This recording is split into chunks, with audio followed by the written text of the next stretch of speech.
नंतर बातमी आहे विरारमधल्या आरटीआय कार्यकर्त्याची दगडानं ठेचून हत्या करणाऱ्या आरोपींना फाशीची शिक्षा देण्याची मागणी त्यांच्या नातेवाईकांनी केली आहे। या प्रकरणामध्ये विरार पोलिसांनी 2 आरोपींना अटक केली आहे। अन्य आरोपी फरार असल्याचं पोलिसांनी सांगितलंय।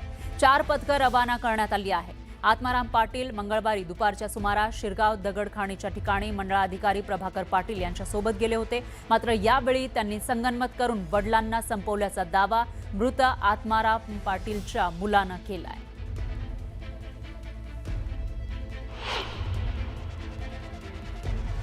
मला मागणी एवढीच आहे की जेवढे जण होते तेवढे जण भेटायलाच पाहिजे। मेन आरोपी म्हणजे मयूर महेश पाटील, दगड मारणारा तोच आहे मेन। तो भालचंद्र बोलतो आणि महेश प्रताप एक आहे, प्रताप पाटील, महेश पाटील, किरण, धीरज, शुभम, धवल आणि त्याच्यात एक धीरज करून आहे, तो पण मेन आहे। कारण की ते पूर्ण रक्तमंबाळ झालेला। तो फक्त एवढाच बोला मला रस्त्यावर पण का दादा बोलते मी नाही मारलं, त्या लोकांनीच जास्त मारले। मी विचारलं तर मी तुला काय बोललाच नाही, मग तू मला असं कशाला बोलतो? कारण की तुम्हाला माहितच नव्हतं का मारामारी झाली तुमची। सरकारी अधिकारी असे होते का ते त्यांना घेऊन गेले तिकडे आणि एकाच गाडीत घेऊन गेले, त्यांच्या 4 व्हीलर मध्ये घेऊन गेले आणि ड्रायव्हर लोकांना पळवलं। आणि एवढे एक जणांना एवढा मारहाण होऊ शकते तर दुसऱ्याला किरकोळ जखमी होऊच नाही शकत। वडिलांनी कसा संघर्ष केला, किती आरटीआय टाकले वगैरे? खूप आरटीआय टाकले, दिल्लीपर्यंत हायकोर्टापर्यंत पण टाकलेले आहेत। आणि बंगला जो गुरुचरण जागेत आहे बंगला, तो पण आता काहीतरी निकाल लागणार होता, त्याच्यामुळे त्यांनी ऍक्शन घेतली। जर त्याला मारून नाही टाकलं तर पूर्ण आमचा बंगला तुटेल।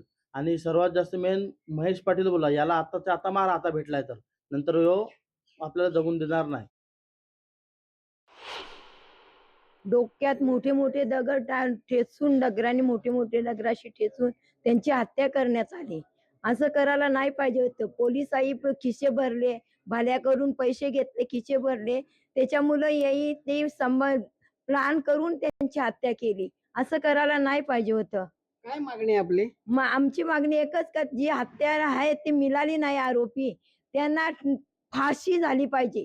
सर्वांना तेवढ्या जेवढे आम्ही नावं सांगितले आहेत तेवढ्यांना फाशी झाली पाहिजे, हेच आमचं मागणं आहे। हेच आमचा न्याय करा तुम्ही। या प्रकरणातले अपडेट आपण घेत राहूया। दरम्यान पाहूयात पुढची बातमी। सोन्या चांदीच्या दरात वाढ झाली आहे, त्यामुळे मुंबईकर महिला नाराज आहेत। सरकारकडून नियोजनाचा अभाव झाल्यामुळे अचानक असे सर्वसामान्यांना झळ पोहोचणारे निर्णय सरकार घेतंय।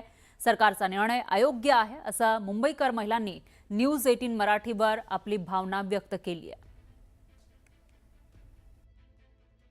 आता हा लग्नाचा सीझन आहे, तुमच्या घरामध्ये काही लग्ना सीझनमुळे मग लोकांना घ्यायलाच लागतं ना दागिने वगैरे। पण एवढं जर महागलं तर हे तुम्हाला योग्य वाटतंय का? योग्य तर नाही वाटत आहे, पण आता सरकार पण त्याच्यावर काही कारवाई करत नाहीये ना, पावलं उचलत नाहीये त्या दिशेने। म्हणजे पावलं आधी उचलायला हवी होती असं तुम्हाला वाटतं? आधी उचलायला हवे, आता लास्ट मोमेंटला काही होऊ शकत नाही ना। लग्नात तर सोनं खरेदी करतातच, पण एवढं महाग असल्यामुळे कोणी म्हणजे नाही घेऊ शकत एवढं। हा निर्णय तुम्हाला काय वाटतं? नाही योग्य नाही आहे निर्णय। कमी सोनं करायला म्हणजे भाव कमीच करायला पाहिजेत सोन्याचे। योग्यच आहे ते, कारण की त्यांनी जे डिसिजन घेतलंय ते बरोबरच आहे। काय योग्य वाटतं तुम्हाला? कारण की त्याचे भाव वगैरे पण खूप वाढलेत आणि गरिबांची तेवढी हे पण नाहीयेत की ते घेतील म्हणून।